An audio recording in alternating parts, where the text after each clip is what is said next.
Nikki again, and I hope this finds you well. Today I'm going to be talking to you more about some strategies for taking notes and for extending the research you've already begun on your senior thesis topics.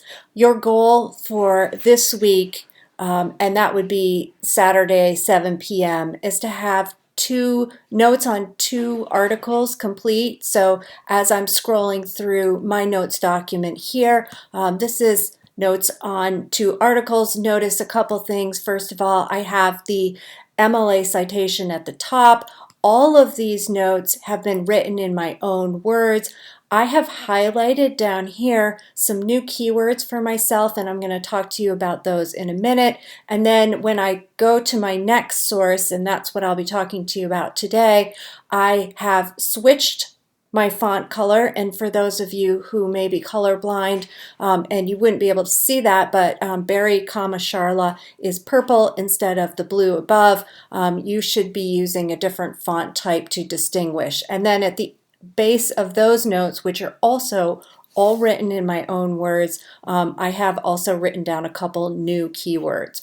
So one of the best strategies for research is really to kind of mine what you're reading about for additional information and for new ways to search, because if I continue searching the same keywords, obviously I will find the same information. So one of my goals as a researcher is to try to extend what I'm learning. And one of the things I picked up from my article, my previous article, rather my first article, is this phrase virtual classroom.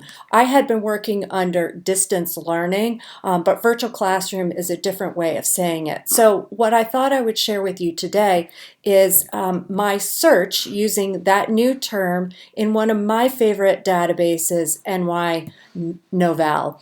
And one of the reasons I like this database so much is because it has I have a lot of flexibility with respect to limiters. And limiters allow me to pick and choose what various different aspects that I'd like to research. So first off, I'm going to use my new keyword, the one that I found, and then I'm going to scroll through these cross-searchable products, right? And one of the things that Gale does, it allows you to pick and choose. So you'll have to skim through and choose what's best for your topics, all right? So my topic really sort of falls under education. So I'm going to choose things that I think fit with that, all right?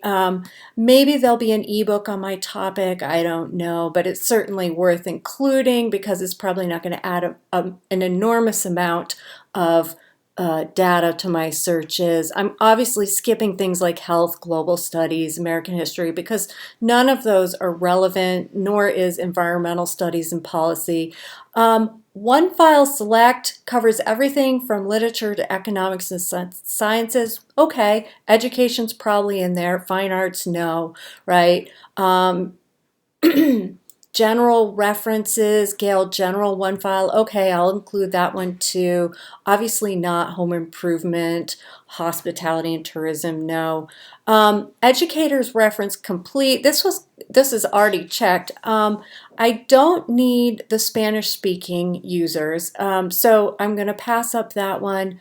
And as I scroll down, I don't really see anything else here, all right? So, then that allows me to choose certain aspects of the Gale database, which is a big one. And then I hit the search button, and let's see what it comes up with for me. So it has come up with, and remember, Gale is a compilation of databases. So it's finding an enormous number, right? And I can break them down here into magazines, into academic journals, even 167 books, tens of thousands of news articles, and so on. So how do I narrow that down further? Well, one thing I can do is filter my results by either subjects, by document type, so on. But I'm going to start here with custom date range, and I'm going to say I'm looking for articles that are within the past 3 years, all right? We're not very far into 2020, but that'll give me at least 2017, 2018, 2019, and then I'm going to hit apply.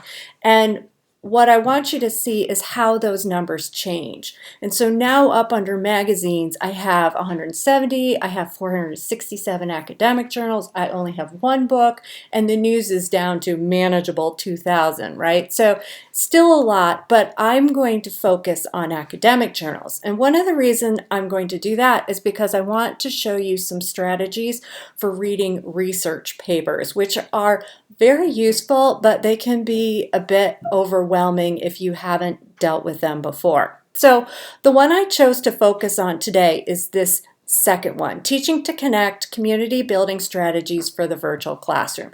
So what I did for my second set of notes was I followed the exact same process I did for the first set, which is, remember, I logged in, I signed into my Google account, and then I shared this with myself. Basically, I exported this document to myself.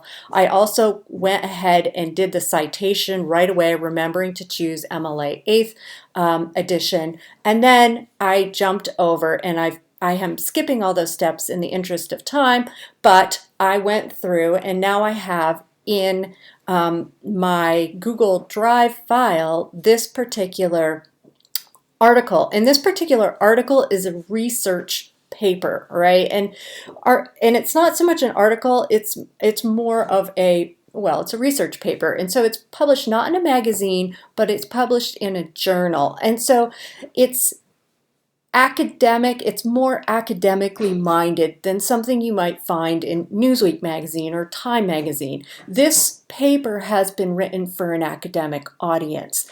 And if you know enough about your topic, and in my case I do because I am an educator, then I can read academic papers on my topic and I can get more in-depth information than I would find from just a news article.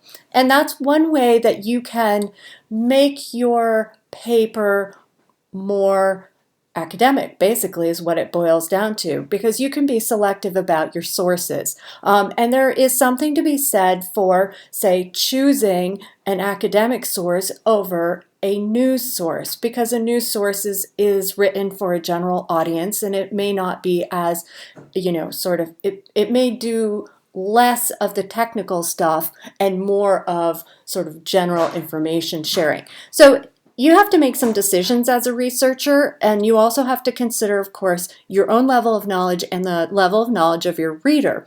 And all those things should come into play when you're selecting articles. What I encourage you to do for this paper is to just get comfortable with the idea that information comes in a variety of shapes and sizes. And academic papers are incredibly valuable, and especially incredibly valuable when you get to next year and when you get to the sort of research you'll be doing as undergraduates and graduates. And so therefore, perhaps it's useful to at least dip your toe into that pool of reading and see what it looks like.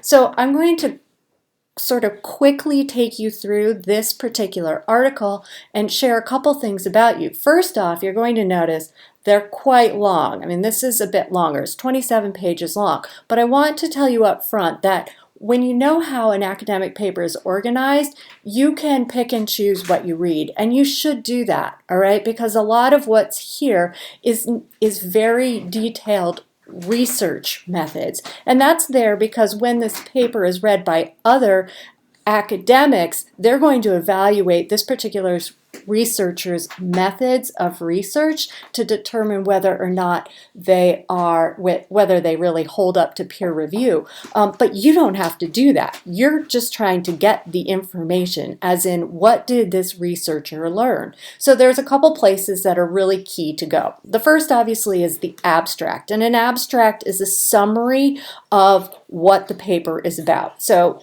it's usually quite short. and helpful. So I highlighted that. You will also get some keywords here, right? And those may help with future searches. And then it's typically organized into sections, all right? So what this researcher has done is started off here with strategies, and then we get down to review of related literature. So this researcher has also gone through, and as academic papers require, saying I'm placing this particular research paper in this larger framework, and that's the related literature. And the related literature takes quite a long time because there's a lot. Then the researcher presents the theoretical framework for this particular research paper, and then the researcher presents her question, her methods, and the setting at which this research took place. Then we get to design of the research, and again, like I said, these are details you don't really need to concern yourself with because that's what you would do if you were reading this paper as a peer reviewer, but you're not. You're reading it for information. So you can focus on results, right? And so results are one place that I go and I take a look for. And then I skip all this stuff here in the middle because I'm going down to the very nice place at the end of the paper. I'll come back to that in a minute. That is the conclusion. And the conclusion kind of pulls everything together, right? Pulls together what was asked, what was done, and then what the results of this paper were. Now I went backwards a little bit here because I was interested in, and I skimmed through and I found some things that I thought were interesting to me under this discussion and implications, which is also an important section to read because this is sort of why this paper matters, right? This is the whole asking the question, so what? Why should we care? Well, here's why we should care. So I had chosen to read a little section of this as well. The outcome of all of that happened to be a set of notes that you can see here, all right? So underneath my initial set of notes, I now have copied and pasted from my article the information that I highlighted from my second article, the one I found in the Gale database under NiNovel. So your goal, of course, remember, is to take all that copied and pasted information and to turn it into your own writing. Now, my personal preference is I find it hard to do that right away. What I found I've been doing as I've been working on this paper is that I find the article, I read the article, I highlight the stuff that's important to me, I copy and paste it into my notes document, and then I walk away. And I walk away for a couple hours because then I can come back to it with fresh eyes. And when I have fresh eyes, what that allows me to do is really kind of dump that excess stuff so that I can be very succinct with my notes. And you can probably even do a better job than I have here. I'm an English teacher. I happen to like to write and speak, and so I tend to be a bit on the wordy side. But going back to number 2 here, notice how much more information is here than I was able to reduce it probably by about half. Right? And that should be your goal really for any one set of notes. You're going to shoot for about half a page because you have a requirement of 7 sources. So if you get half a page on each source, well then you're pretty close to looking at your total word count. All right. Eventually, these notes are going to become your paper. So this may seem like a very time-intensive process. And it is, but this is also the first step of writing your paper. I encourage you to do another thing. I left open this window. When you come across, if you're paraphrasing, if you come across vocabulary that you don't know, it is essential that you look those words up, right? You can't possibly paraphrase anybody else's language if you don't know what the word means. So I know reflexive, but by that same token, I wasn't strong enough with my understanding of it that I could come up with an alternate word, so I looked it up, all right? So reflexive, reflective, so on and so forth.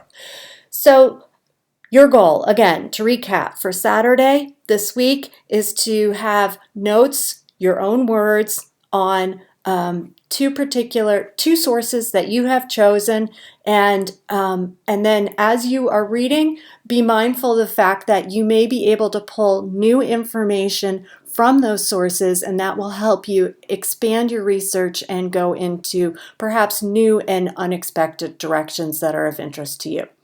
That's it. Please stay safe, and as always, reach out to me with questions.